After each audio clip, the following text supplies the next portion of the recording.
Bienvenidos a un viaje al pasado, donde el terror digital comenzó. Resident Evil en aquel lejano 1996 marcó un antes y un después en el survival horror, pero lo que muchos no saben es que este clásico esconde secretos oscuros, escenas censuradas y datos perturbadores que harán que veas la mansión Spencer con otros ojos. ¿Listos para enfrentar a Umbrella? Entonces, saquen la hierba y prepárense, porque esto es Resident Evil, los 10 datos más perturbadores. 1. Los zombies eran más aterradores en la versión beta. ¿Creías que los pasillos de la mansión eran seguros? En una versión temprana del juego, los zombies podían abrir puertas y seguirte. Sí, no había escapatoria. Esta mecánica se descartó porque resultaba demasiado estresante para los jugadores, pero imagina lo que hubiera sido enfrentarte a ellos sin un solo lugar donde esconderte. 2. La mansión Spencer está inspirada en un lugar real. Aunque parece un escenario de terror puro, la mansión Spencer tiene bases en la realidad. Su diseño se inspiró en la Spencer House de Londres y en otras mansiones victorianas, dándole ese aire clásico y aterrador que conocemos. No sé ustedes, pero yo jamás dormiría en un lugar así. 3. El intro con actores reales tenía una versión sin censura. El opening de Resident Evil en Japón fue mucho más explícito. La versión sin censura mostraba sangre, violencia y una muerte mucho más brutal de Joseph Frost a manos de los perros zombies. En Occidente, estas escenas fueron editadas para suavizar el impacto, pero si buscas la versión original, entenderás por qué es una de las intros más perturbadoras de la saga. 4. Los primeros diseños del Hunter eran aún más horribles. Los Hunters ya son aterradores por sí solos, pero en los primeros diseños eran aún peores. Capcom los había concebido como criaturas más humanoides y grotescas, con rasgos retorcidos y una apariencia más monstruosa. Aunque el diseño final fue más refinado, la idea original daba auténtico miedo. 5. El despertar del Tyrant era más gráfico. Uno de los momentos más impactantes del juego es la aparición del jefe final. Pero en la versión beta, su despertar era aún más visceral, la cápsula se rompía de manera más violenta. Con su corazón palpitante y la criatura desgarrando su prisión mientras la sangre salpicaba antes de liquidar a Wesker.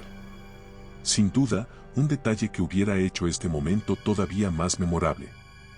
6. El juego casi se llamaba Biohazard 2 en Occidente. En Japón, Resident Evil es conocido como Biohazard, pero en América, ese nombre ya estaba registrado por una banda de metal. Capcom consideró nombres alternativos, y uno de los finalistas fue Biohazard 2. Al final, eligieron Resident Evil, un título que evocaba el horror dentro de la mansión. 7. La pantalla de muerte de Jill era mucho más perturbadora. Morir en Resident Evil ya es una experiencia tensa, pero en una versión temprana del juego, la pantalla de Game Over era aún más brutal. Se mostraba a Jill Valentine siendo devorada con más detalle por los zombies. Capcom decidió suavizarlo, ya que consideraron que era demasiado fuerte para la época. 8.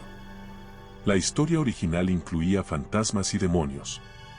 Antes de que el virus T y Umbrella entraran en la ecuación, la historia de Resident Evil iba a girar en torno a entidades paranormales. En los primeros conceptos, la mansión estaba habitada por fantasmas y criaturas demoníacas. Pero al final, Capcom optó por un enfoque más de ciencia ficción, y así nació el universo de los virus y las armas biológicas. 9. Los Cerberus podían seguirte abriendo puertas. Uno de los sustos más icónicos del juego es el ataque de los perros en el pasillo de la mansión. ¿Pero qué pasaría si te dijera que originalmente los Cerberus podían abrir puertas y seguirte? Los desarrolladores descartaron esta idea porque los testers entraban en pánico total. Imaginen estar en la sala de guardado, y de repente, un perro zombie irrumpiendo por la puerta. 10. El doblaje original es tan malo que es legendario. Si hay algo que hizo especial al primer Resident Evil, además de su atmósfera, fue su doblaje, que es tan malo que se volvió icónico. Con frases como "casi eras un sándwich de Jill", las actuaciones de voz carecían de emoción y las traducciones eran tan torpes que daban más risa que miedo. Pero, irónicamente, esto ayudó a que el juego se convirtiera en una leyenda. Resident Evil es un clásico atemporal que sigue aterrorizando a los jugadores hasta el día de hoy. Pero detrás de su éxito, hay historias y secretos que lo hacen aún más fascinante. ¿Conocías alguno de estos datos? ¿Cuál te impactó más? Déjame tu comentario y no olvides suscribirte para más contenido de terror y videojuegos. Nos vemos en el próximo video, si logras salir de la mansión Spencer con vida.